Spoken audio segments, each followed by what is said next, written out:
குறள் 71. அன்பிற்கும் உண்டோ அடைக்குந்தாழ் ஆர்வலர் புன்கணீர் பூசல் தரும். விளக்க உரை. உள்ளத்தில் இருக்கும் அன்பை தாழ்பாள் போட்டு அடைத்து வைக்க முடியாது. அன்புக்குரியவரின் துன்பங்காணுமிடத்து கண்ணீர் துளி வாயிலாக அது வெளிப்பட்டுவிடும். குறள் 72. அன்பிலார் எல்லாம் தமக்குரியர் அன்புடையார் என்பும் உரியர் பிறர்க்கு. விளக்க உரை. அன்பு இல்லாதவர் எல்லாம் தமக்கே என உரிமை கொண்டாடுவர். அன்பு உடையவரோ தம் உடல் பொருள் ஆவி ஆகிய அனைத்தும் பிறருக்கென எண்ணிடுவர். குறள் 73. அன்போட்டியேந்த வழக்கென்ப ஆருயிர்க்கு என்போட்டியேந்த தொடர்பு. விளக்க உரை. உயிரும் உடலும் போல் அன்பும் செயலும் இணைந்திருப்பதே உயர்ந்த பொருத்தமாகும். குறள் 74. அன்பீனும் ஆர்வம் உடைமை அதீனும் நண்பென்னும் நாடாச் சிறப்பு. விளக்க உரை. அன்பு பிறரிடம் பற்றுள்ளம் கொள்ளச் செய்யும் அந்த உள்ளம் நட்பு எனும் பெருஞ்சிறப்பை உருவாக்கும். குறள் 75. அன்புற்றமர்ந்த வழக்கென்ப வையகத்து இன்புற்றார் ஏதும் சிறப்பு. விளக்க உரை.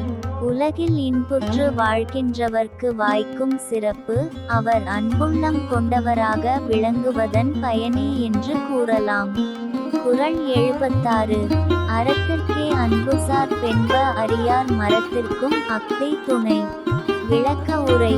வீரச் செயல்களுக்கும் அன்பு துணையாக திகழ்கிறது என்பதை அறியாதவர்களே அறச் செயல்களுக்கு மட்டுமே அன்பு துணையாக இருப்பதாக கூறுவார்கள்.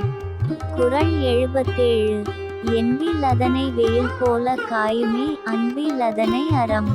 விளக்க உரை. அறம் எதுவென அறிந்தும் அதனை கடைபிடிக்காதவரை அவரது மனச்சாட்சியை வாட்டி வதைக்கும். அது வெயிலின் வெம்மை புழுவை வாட்டுவது போல இருக்கும். குறள் 78. அன்பகத்தில்லா உயிர் வாழ்க்கை வன்பாட்கண் வற்றல் மரங்களிற் தர்று. விளக்க உரை. மனத்தில் அன்பு இல்லாதவருடைய வாழ்க்கை பாலைவனத்தில் பட்டமரம் தளிர்த்தது போன்றது.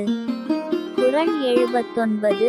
புறத்துறுப்பெல்லாம் எவன் செய்யும் யாக்கை அகத்துறுப்பன்பில் அவர்க்கு. விளக்க உரை.